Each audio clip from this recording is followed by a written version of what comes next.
आपकी रोटी भी छीन रहे हैं, ये आपकी बेटी भी छीन रहे हैं और ये आपकी माटी को भी हड़प कर रहे हैं।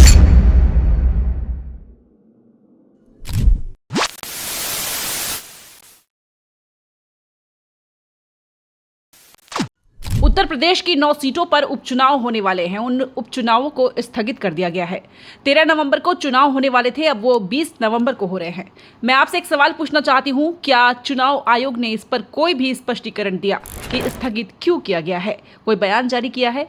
अखिलेश यादव कह रहे हैं कि टाल देने से भारतीय जनता पार्टी की हार नहीं टल जाएगी। चुनाव की तारीख स्थगित कर देने से हकीकत नहीं बदलने वाली। याद कीजिएगा, 28 अगस्त की एक खबर सामने आती है कि किस तरह से योगी सरकार जो उपचुनाव होने वाले हैं, उन उपचुनावों में से खास जातियों और धर्म के अधिकारियों को हटा रहे हैं। यानी कि पासी, कुर्मी, यादव और मुस्लिम पृष्ठभूमि के अधिकारियों को हटा रहे हैं। स्क्रॉल किए खबर इस बात की तस्दीक कर रही है कि इस बात ने और तेजी पकड़ी है और कुर्मी, यादव और मुस्लिम ऑफिसर्स को हटाया जा रहा है। एक तरफ चुनावों की तारीखों को स्थगित कर दिया जाता है। याद कीजिएगा दोस्तों, हरियाणा में क्या हुआ था? हरियाणा में भी इस तरह से चुनावों की तारीखों को स्थगित कर दिया गया था। आज ये सवाल क्यों उठ रहे हैं दोस्तों, मैं आपको बताना चाहती हूं, क्योंकि इन चुनावों में भारतीय जनता पार्टी के नेता खुलकर चुनाव आयोग के दिशा निर्देशों का उल्लंघन कर रहे हैं।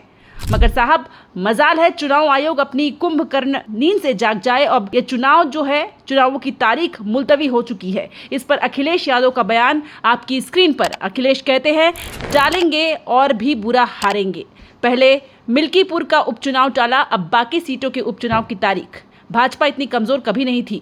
दरअसल बात यह है कि उत्तर प्रदेश में महा बेरोजगारी की वजह से जो लोग पूरे देश में काम रोजगार के लिए जाते हैं, वो दिवाली और छठ की छुट्टी लेकर उत्तर प्रदेश आए हुए हैं और उपचुनाव में भाजपा को हराने के लिए वोट डालने वाले थे। जैसे ही भाजपा को इसकी भनक लगी, उसने उपचुनावों को आगे खिसका दिया, जिससे लोगों की छुट्टी खत्म हो जाए और वह बिना वोट डाले ही वापस चले जाए।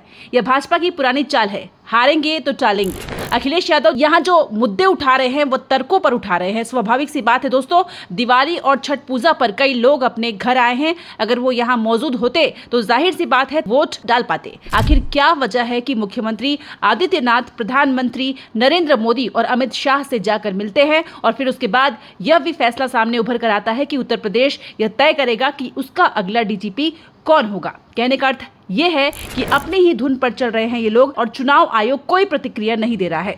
मैं आपको बताना चाहती हूं, ये जो चुनावों की तारीख टली है, इस पर भाजपा की भी प्रतिक्रिया आई है। उप मुख्यमंत्री केशव प्रसाद मौर्य ने तंज कसा है। समाजवादी पार्टी पर वह क्या कह रहे हैं, आपके स्क्रीन पर। उप मुख्यमंत्री केशव प्रसाद मौर्य ने पलटवार करते हुए सोशल मीडिया हैंडल एक्स पर लिखा कि कार्तिक पूर्णिमा के पावन पर्व पर चुनाव आयोग ने मतदान की तिथि 20 नवंबर तय करके जनता की भावनाओं का आदर किया है। समाजवादी पार्टी मुखिया श्री अखिलेश यादव का तिथि परिवर्तन पर दुखी होना, यह वही दुख है जो साइकिल पंचर होने पर होता है। यूपी की जनता ने साइकिल को पंचर कर सफाई के गैराज में भेजने का मन बना लिया है। हर बूथ पर कमल खिलेगा और समाजवादी पार्टी की बचकानी राजनीति की दुकान बंद होगी। मैं आपसे सवाल पूछना चाहती हूँ, क्या कार्तिक पूर्णिमा की जानकारी चुनाव आयोग को पहले नहीं थी? कि फैसले क्यों लिए जाते हैं? सबसे बड़ी बात, इस फैसले को आपको जोड़कर देखना पड़ेगा कि किस तरह से खास जातियों के अधिकारियों को हटाया जा रहा है। जहां जहां ये उपचुनाव हो रहे हैं, स्क्रॉल की इस खबर पर गौर कीजिए। जब आप इन दोनों खबरों को जोड़ते हैं तो स्वाभाविक सी बात है, यहाँ पर भाजपा की दलील पर विश्वास नहीं होता। कायदे से चुनाव आयोग को सामने आना चाहिए और स्पष्ट करना चाहिए कि वह क्यों 7 दिनों के लिए चुनावों की तारीख को मुलतवी कर रहे हैं। अखिलेश यादव जो बात कह रहे हैं उसमें कितना वजन है? सबसे बड़ी बात दोस्तों, चुनाव आयोग हर बार की तरह भारतीय जनता पार्टी नेताओं के जहर पर खामोश है। प्रधानमंत्री नरेंद्र मोदी ने तो शर्मिंदगी की तमाम हदों को पार कर दिया, यह कहते हुए कि तुम्हारी बेटी को घुसपैठ ले जाएंगे। यानी कि अब तक क्या कर रहे थे कि तुम्हारी एक भैंसिया को घुसपैठियों को दे देंगे, ज्यादा बच्चा पैदा करने वालों को दे देंगे, तुम्हारा मंगलसूत्र घुसपैठियों को दे देंगे, अब तुम्हारी बेटियों को घुसपैठियों को दे देंगे। खुलकर सांप्रदायिक बयान, खुलकर एक जहरीला बयान, मगर चुनाव आयोग हमेशा की तरह खामोश। सुनिए प्रधानमंत्री ने क्या कहा था कि ये आपकी बेटी भी छीन रहे हैं और ये आपकी माटी को भी हड़प रहे हैं। जब बेटियों के साथ शादी के नाम पर छल कपट होने लगे तो पता चलता है कि पानी सिर के ऊपर से गुजरने लगा है। जब घुसपैठ का मामला कोर्ट में जाए और प्रशासन इससे इनकार करे तो पता चलता है कि सरकारी तंत्र में ही घुसपैठ हो चुकी है।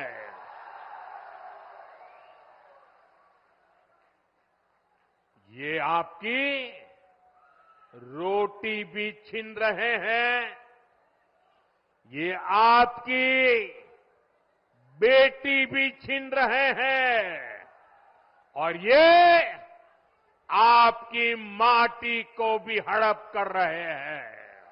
फिर माननीय हेमंत शर्मा खुलकर कह रहे हैं कि इरफान अंसारी का हम पर राज हो जाएगा, हमें वोट दो वरना बर्बाद हो जाओगे। सुनिए क्या कहा। हमेशा के लुप्त हो जाएगा, हम हारेगा ना।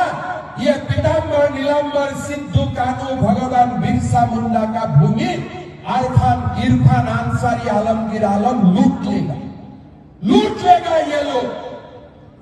हमारा बेटियों को लूटा, हमारा जमीन को लूटा, हमारा सरकार को लूटा, हमारा अहंकार को लूटा। हमें आवाज उठाना है, हमें एक होना है।